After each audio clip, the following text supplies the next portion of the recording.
warahmatullahi wabarakatuh. Halo semuanya, perkenalkan aku Nur Aptriana dengan NIM 10011282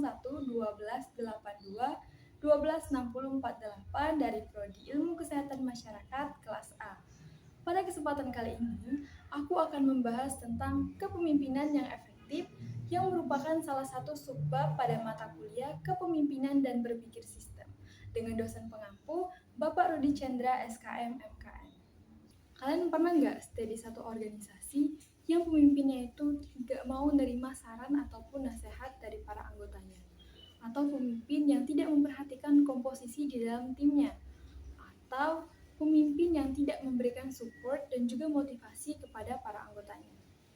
Kondisi-kondisi tadi dapat terjadi ketika kepemimpinan dalam organisasi tersebut tidak berjalan secara efektif, sehingga menjadi penghambat organisasi tersebut untuk mencapai tujuan yang sebelumnya telah ditetapkan. Lalu, bagaimana sih kepemimpinan yang efektif itu? Sebelum membahas tentang kepemimpinan yang efektif, kita harus mengetahui definisi dari kepemimpinan itu sendiri. Kata kepemimpinan berasal dari kata pemimpin yang artinya seseorang yang bertindak mempengaruhi anggota kelompok atau organisasi guna untuk mendorong kelompok atau organisasi tersebut mencapai tujuan-tujuan. Sedangkan kepemimpinan itu adalah tentang bagaimana mempengaruhi orang lain, bawahan atau pengikut agar mencapai tujuan yang diinginkan oleh sang pemimpin.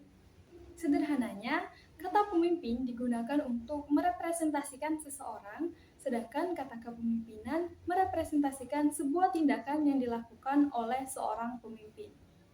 Pada dasarnya, setiap orang adalah seorang pemimpin yang bertanggung jawab untuk memimpin dirinya sendiri.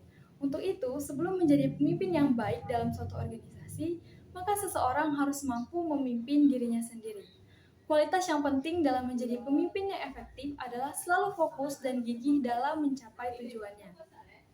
Kepemimpinan yang efektif ditambah dengan dukungan dari para anggota ataupun partner kerja yang selalu termotivasi untuk maju, tentunya akan memberikan dampak positif pada ruang lingkup internal maupun eksternal. Nah, jadi apa aja sih yang bisa dilakukan pemimpin untuk mewujudkan kepemimpinan yang efektif? Yang pertama, memiliki visi yang jelas. Dengan ditegaskannya dan dibentuknya visi yang sudah disetujui oleh seluruh pihak, maka perputaran roda organisasi ataupun tim akan menjadi lebih mudah. Agar terwujudnya kepemimpinan yang efektif, tugas pemimpin bukan hanya menyusun visi, tetapi juga mendorong dan memotivasi anggota untuk sama-sama mewujudkan visi tersebut. Yang kedua, pemikiran untuk maju. Ada baiknya jika pemimpin selalu memiliki cara berpikir transformasional, di mana memiliki ide-ide perubahan menuju ke rencana atau konsep yang lebih baik. Dengan begitu, para anggotanya pun akan terdorong untuk menciptakan ide-ide baru serta meningkatkan kreativitas dalam bekerja. Yang ketiga yaitu keadilan. Lalu bagaimana cara menerapkan keadilan tersebut? Cara menerapkan keadilan yang paling sederhana adalah memberlakukan pemberian penghargaan ataupun sanksi terhadap anggota secara seimbang, dan juga memberikan reward atau penghargaan kepada para anggota yang benar-benar melakukan pekerjaannya dengan baik. Keempat yaitu menjadi pendengar yang baik. Pemimpin yang baik adalah pemimpin yang senantiasa bersedia menjadi pendengar yang baik untuk para anggotanya, baik itu ide, keluhan, ataupun kritik dan saran yang membangun organisasi. Yang kelima yaitu pengelolaan amarah ataupun emosi yang baik. Cara mengelola amarah yang baik adalah dengan tidak meluapkan kemarahan 100% dan menyalahkan anggota sepenuhnya, melainkan hanya menunjukkan ekspresi marah sehingga bisa menjadi lecutan tersendiri untuk para anggota agar memperbaiki sistem kerjanya masing-masing. Yang keenam adalah bersikap disiplin. Kenapa harus disiplin? Karena satu-satunya orang yang selalu diawasi oleh anggotanya adalah pemimpin mereka. Tak jarang mereka akan meniru apa yang dilakukan oleh pemimpin mereka. Ketika pemimpin mereka bersikap disiplin, maka mereka akan mengikuti apa yang dilakukan oleh pemimpin mereka.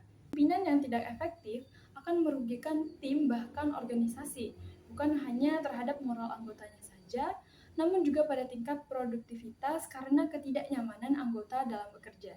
Itulah kenapa kepemimpinan yang efektif sangatlah penting dalam suatu organisasi untuk mempertahankan anggota dan meningkatkan produktivitas organisasi sesuai dengan visi yang telah ditetapkan bersama.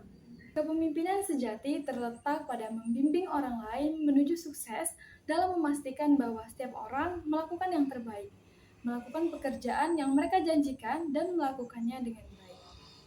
Demikian pembahasan tentang kepemimpinan yang efektif yang dapat aku sampaikan.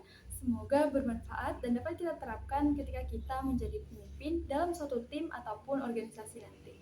Aku akhiri. Wassalamualaikum warahmatullahi wabarakatuh.